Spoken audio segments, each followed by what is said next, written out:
Olá, olá! Estamos aqui para mais um momento de estudo e de reflexão do Evangelho de Jesus, à luz da doutrina espírita. Meu nome é Galeno e hoje nós vamos falar do capítulo 17 do Evangelho segundo o Espiritismo, na parte que trata dos superiores e os inferiores. Então vamos esperar aqui a nossa companheira de trabalho, companheira integrante do grupo Mãos Amigas, para que ela possa, com a gente, realizar essa tarefa de difusão da mensagem do Evangelho. Na verdade, nós estamos fazendo duas coisas aqui: difundindo e também introjetando a mensagem do Evangelho.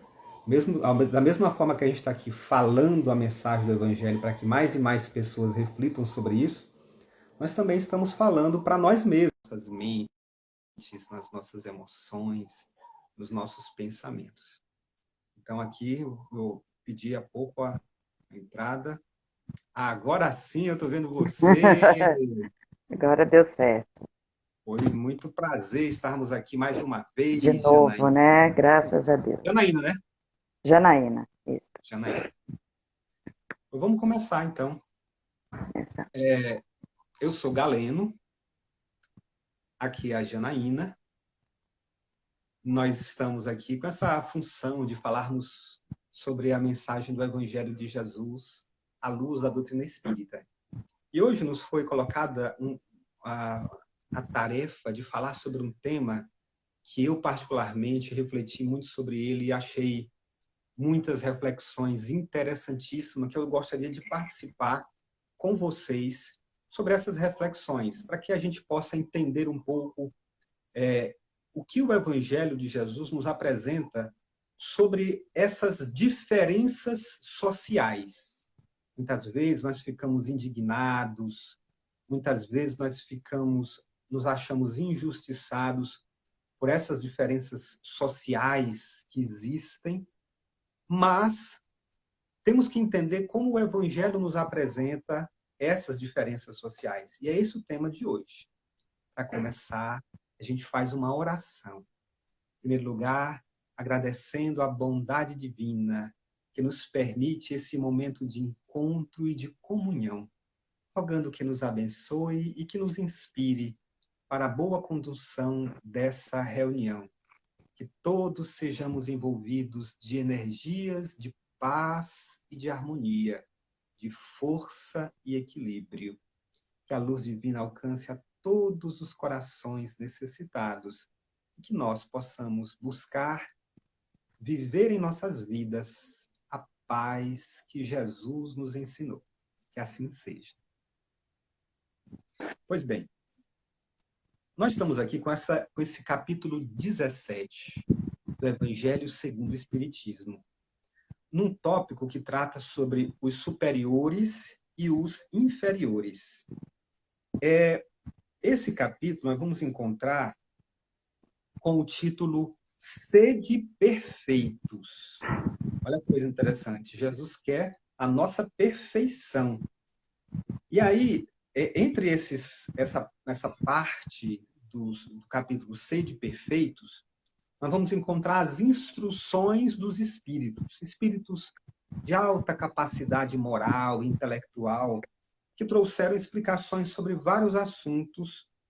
E essa passagem específica, ela foi feita por um bispo de Paris, no ano de 1863. Ou seja, essa passagem foi feita por uma autoridade. No caso aqui, uma autoridade da religião, uma autoridade eclesiástica, né? Uma autoridade da igreja. Um bispo desencarnado que passou essa mensagem para Kardec muito interessante sobre os superiores e os inferiores. E a gente começa refletindo o seguinte: essa passagem, ela trata sobre as posições dos indivíduos na vida social. Nós vivemos em sociedade e nem todos nós temos a mesma posição social. Existem diversas posições diferentes. Essas posições sociais, nós vamos encontrar alguns que exercem poder, que exercem a capacidade de comandar, capacidade de mandar, e outros que são subordinados, outros que estão sujeitos ao comando dos outros, de outras pessoas, né? Então, basicamente, a gente pode perceber que nessa nossa divisão social, nessa nossa estratificação social, nós temos grupos que têm funções de comando e nós temos grupos que têm a função de subordinação. Isso acontece em todas as épocas e em todos os povos. Sempre existiram os que mandaram e sempre existiram os que obedeceram. E esse comando pode ser por diversas razões. Pode ser por uma autoridade religiosa, né, como é o caso de um bispo, um papa. Pode ser uma autoridade econômica, um empresário em relação aos seus empregados. Pode ser uma autoridade política, alguém que detém uma função de comando, de poder na organização social, né, no Estado, e o resto dos cidadãos. Então, nós temos diversas estruturas de poder na sociedade, inclusive nas famílias, né? Nas famílias onde normalmente existe a função de comando dos pais em relação aos filhos, principalmente se são crianças. Então, sempre em todo lugar existem aquilo que Kardec chamou de superiores e de inferiores. Agora, o que a gente percebe que, de um modo geral, isso acaba estimulando uma grande disputa, um grande conflito entre as pessoas que participam dessa sociedade, onde aqueles que são subordinados querem passar a comandar, e onde aqueles que comandam fazem tudo para não perder o poder, para não perder a função de mandar. Então, por que existem essas disputas por poder e por comando? Porque existe uma valorização da função de comando. Porque eles podem decidir, eles podem impor a sua vontade. Então, há uma tradição muito forte da nossa cultura e da nossa condição de evolução humana, em que aqueles que comandam, eles costumam impor a sua vontade. E, além disso, existe um outro aspecto, que é a vaidade. Algumas pessoas gostam de um destaque social, gostam de estar numa função em que recebem os holofotes, em que recebem a atenção. Por isso vão atrás de cargos, por isso vão atrás de títulos acadêmicos, de nomes importantes, para poder identificar a sua função na sociedade. Eu sou uma autoridade, eu sou um político, eu sou um empresário, eu sou uma pessoa que tem um doutorado. Então, as pessoas muitas vezes buscam esse destaque até por vaidade. E assim, as posições de comando, elas são vistas como um privilégio. Elas são vistas como uma vantagem. A pessoa que está lá, naquela posição, ela é cheia de benefícios particulares, só delas, e os demais não têm. Então, mas nós, com a nossa vaidade, a gente vai buscar esse destaque. Nós, com a nossa vaidade, nós vamos buscar esses privilégios, esse tratamento especial, esses benefícios que são voltados para apenas alguns grupos exclusivos da nossa sociedade. Então, por isso que há tanta disputa de poder, por isso que há tanta disputa para ocupar essas posições de comando. Agora, o que a doutrina espírita fala sobre essas questões? Primeiro ponto, a situação de superioridade ou de inferioridade é passageira. Então, nós não estamos aqui eternamente nessa função. Ninguém eternamente vai ser chefe. Ninguém eternamente vai ser comandante. A doutrina espírita fala para a gente que nós podemos estar, eventualmente, numa função de comando, mas, em algum momento, nós exerceremos a função de subordinação. A nossa função será aquela de obedecer às ordens, às determinações que virão dos superiores. Então, a condição de superior ou de inferior em algum tipo de estrutura social, ela tem a ver, para a doutrina espírita, com as nossas necessidades temporárias de amadurecimento do ser. Então, eu posso estar numa função de comando, porque aquela é uma experiência necessária para o meu amadurecimento, para a minha evolução. Ou eu posso estar numa função de subordinação, porque aquela pode ser uma função necessária para o meu aprendizado, para o meu desenvolvimento, para o meu amadurecimento.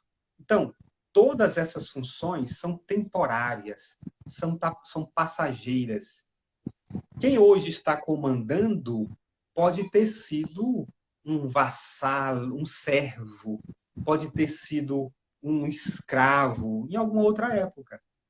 Assim como quem hoje está na função de subordinação, ela pode ter sido em algum momento um comandante, um líder militar, um rei, uma autoridade política, um grande empresário. Algum dia, quem hoje está subordinado pode ter exercido uma função de comando. Ou seja, essa mudança de condição, ela é absolutamente natural no nosso processo de desenvolvimento.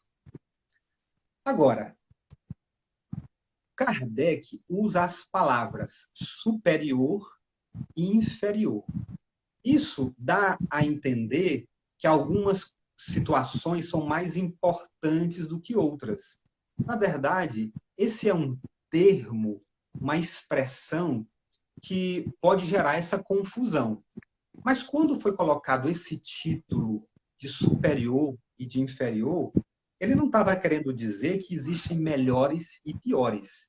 Ele estava querendo dizer apenas que existem diferenças na organização social. É claro que alguns têm uma responsabilidade de comandar e outros estão na função de aceitar o comando. Ou seja, essas palavras diferentes, superior e inferior, para a doutrina espírita, isso não reflete o valor dos indivíduos. Ou seja, a pessoa não é mais valiosa para o espiritismo só porque ela está numa posição de comando, uma posição superior. A pessoa não é menos valiosa, ou seja, não é menos importante só porque ela está numa posição de subalterno, uma posição de comandado. Não. Então, primeiro ponto, nós falamos, essas situações são temporárias, são passageiras. Segundo ponto para a gente refletir, essas distinções, essas diferenças, elas não indicam que uns são mais importantes do que o outro. Apenas mostram que existem funções diferentes, obrigações diferentes, mas ambas importantes. Vamos pegar um exemplo aqui bem atual, o que está acontecendo com a pandemia de Covid-19. Os profissionais dos hospitais, por exemplo, como lutaram, como foram importantes para poder ajudar a superar esse grande problema na nossa coletividade, na nossa sociedade. Agora, será que a gente pode dizer que a função do médico é mais importante que a função do profissional da limpeza dos hospitais, que ajuda a fazer com que as pessoas também estejam afastadas da doença, ou então que possa ajudar no combate à doença? Então, tanto o médico, aquele profissional que passou por um processo de aprendizado, de qualificação, é importante, como também o funcionário da limpeza, que muitas vezes não tem uma qualificação profissional, não tem um elevado grau de estudo, mas que exerce uma função que também tem uma grande importância. Você consegue se imaginar hoje? Imagine a sua vida, se você mora numa cidade, principalmente numa grande cidade. Você consegue se imaginar sem coleta de lixo, sem o serviço de gari, sem o serviço dos profissionais da limpeza pública? Então, o que a gente percebe é que existem funções diferentes, mas a doutrina espírita mostra para a gente que há importância em todas. A nossa sociedade é que cria, é que dá mais importância, é que dá mais destaque, que dá mais privilégios para umas funções em relação a outras. Mas se nós pararmos para analisar, todos têm a sua função, todos são importantes. Então, para a lei de Deus, essas diferenças, elas só refletem apenas uma organização social diferente. Então, nós estamos numa condição, num momento, naquela organização social. Mas em uma outra encarnação, e quem sabe até nessa mesma, nós podemos estar em posições diferentes. E isso não vai nos tornar nem melhores e nem piores. É o que acontece, por exemplo, com as pessoas que têm a oportunidade de ter uma ascensão social. Então, a pessoa que trabalha, que se esforça, que estuda, e aí consegue ser um empresário, ou então que consegue ser um médico, um advogado, um professor. Será que ele se tornou uma pessoa melhor? Não. Ele apenas mudou a sua posição, a sua função na sociedade. Mas todos têm a importância. Agora, existem teorias sociais, teorias sociológicas e teorias históricas que entendem que essa divisão na sociedade ela gera um conflito que não pode ser resolvido. Por exemplo, na teoria de Karl Marx, o materialismo histórico dialético, eu não sei como é que traduz isso, Janaína. O materialismo histórico dialético é a teoria de Karl Marx, né? Nela diz que existe um conflito que não pode ser evitado entre o burguês e o proletariado, entre as classes sociais diferentes. Então, esse conflito ele sempre existirá. Então, um sempre quer enfrentar o outro. Mas vamos entender o seguinte, essa é uma teoria materialista. Inclusive, o nome materialismo está até no título da teoria, materialismo histórico. Então, o materialismo histórico, ele não reflete aquilo que a doutrina espírita nos apresenta. Porque a doutrina espírita ela é espiritualista e é reencarnacionista. Então, como diz o Leon Denis, no livro Espiritismo e Socialismo, apesar das intenções dos teóricos do materialismo histórico serem a de eliminar as contradições, eliminar as injustiças, eliminar a exploração que naturalmente existe na sociedade, apesar da ideia ser boa, do objetivo ser bom, eles têm um raciocínio limitado, porque eles fazem com que o entendimento seja apenas materialista. Mas na ótica do Espiritismo, esse confronto, essa disputa, esse conflito, ele não precisa existir. Basta que cada um exerça a sua função corretamente. E como seria exercer essa função corretamente? Em primeiro lugar, na ótica espírita, o comando, a posição de mandar, não é um privilégio.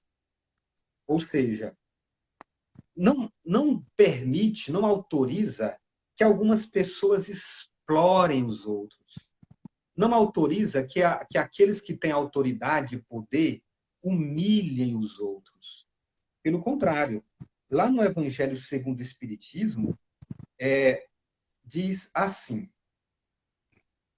a autoridade é uma delegação que terá de prestar contas àquele que se acha dela investido.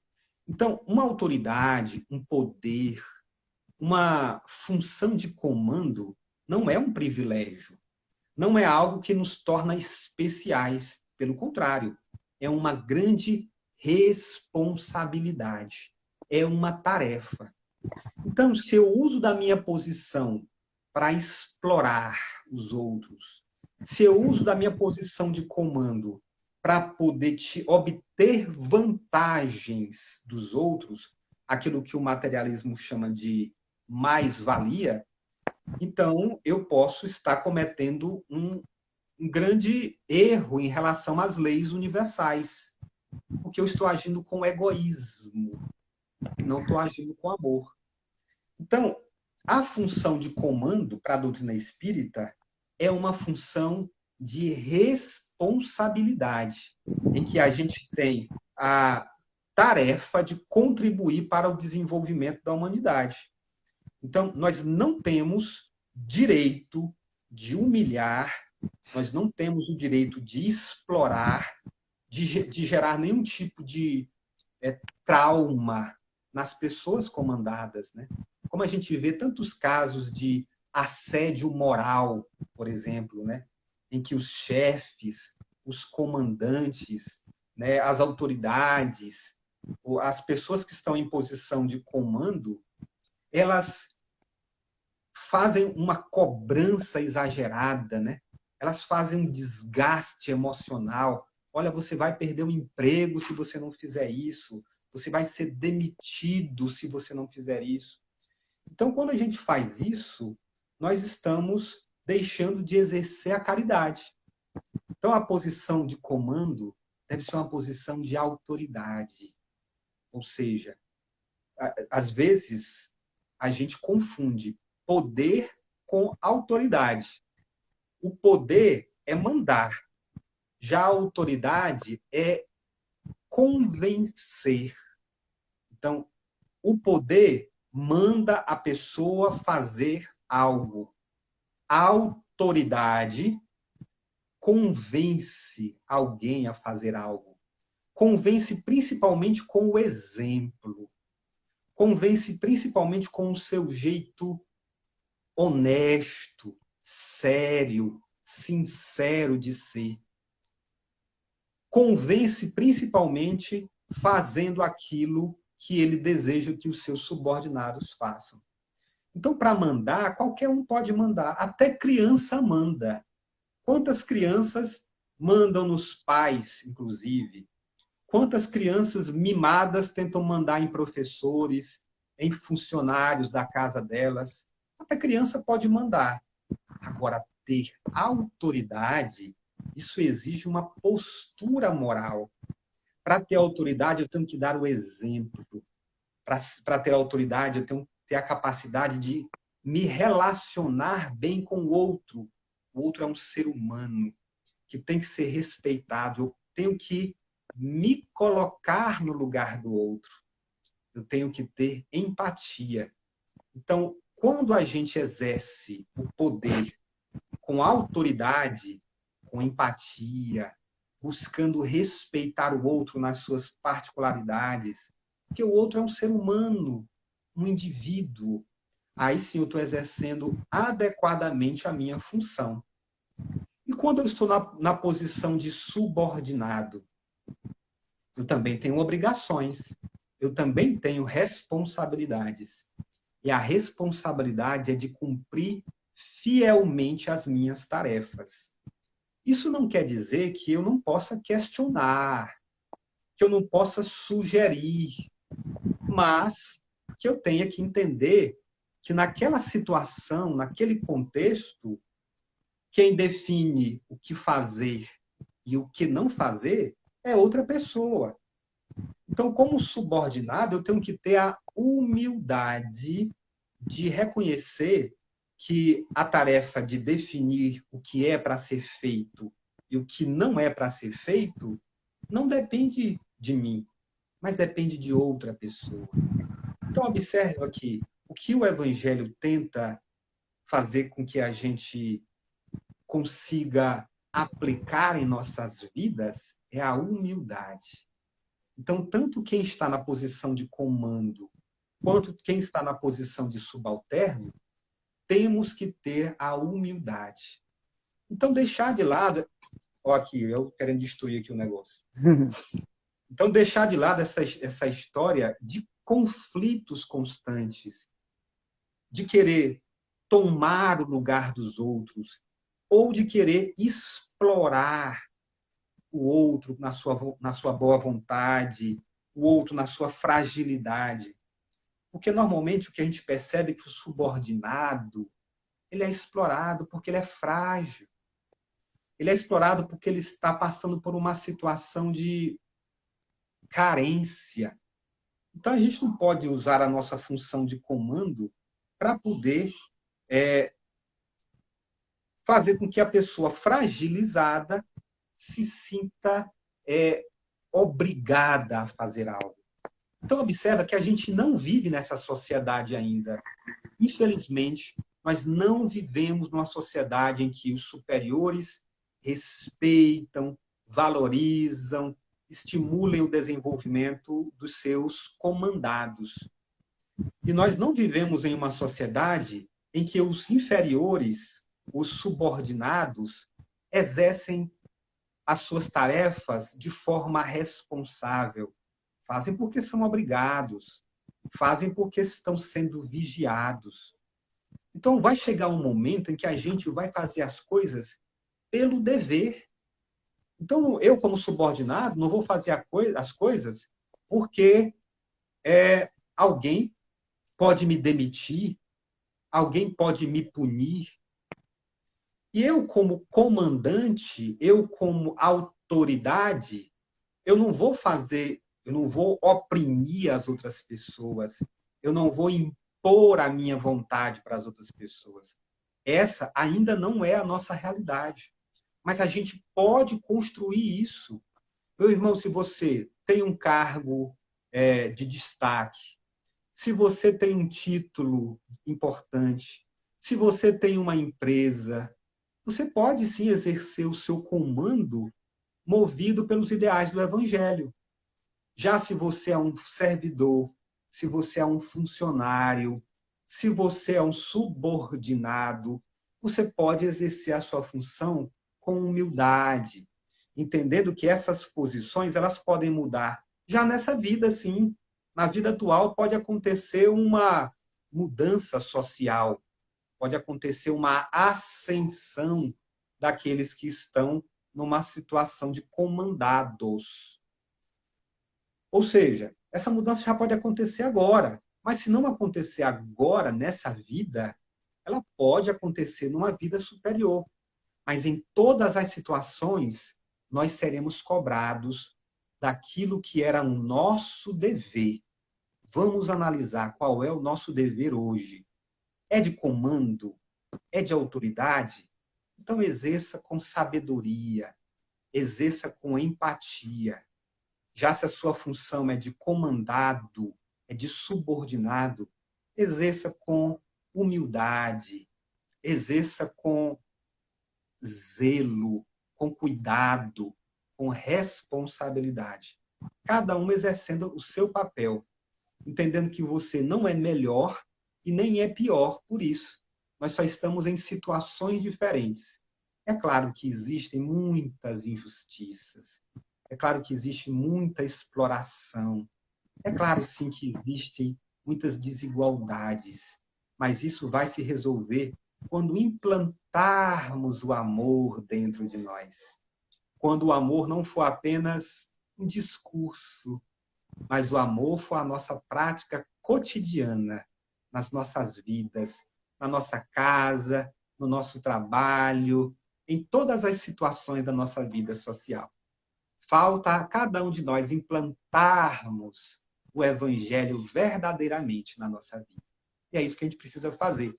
E é por isso que nós estamos estudando aqui, porque a gente tem essa dificuldade de colocar em prática, mas algum dia a gente vai falar tanto disso que isso vai poder estar realmente implantado nas nossas mentes e implantado nas nossas emoções.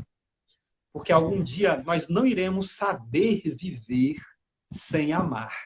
Por enquanto a gente é egoísta, por enquanto a gente é orgulhoso, por enquanto a gente é trapaceiro, por enquanto a gente passa a perna nos outros.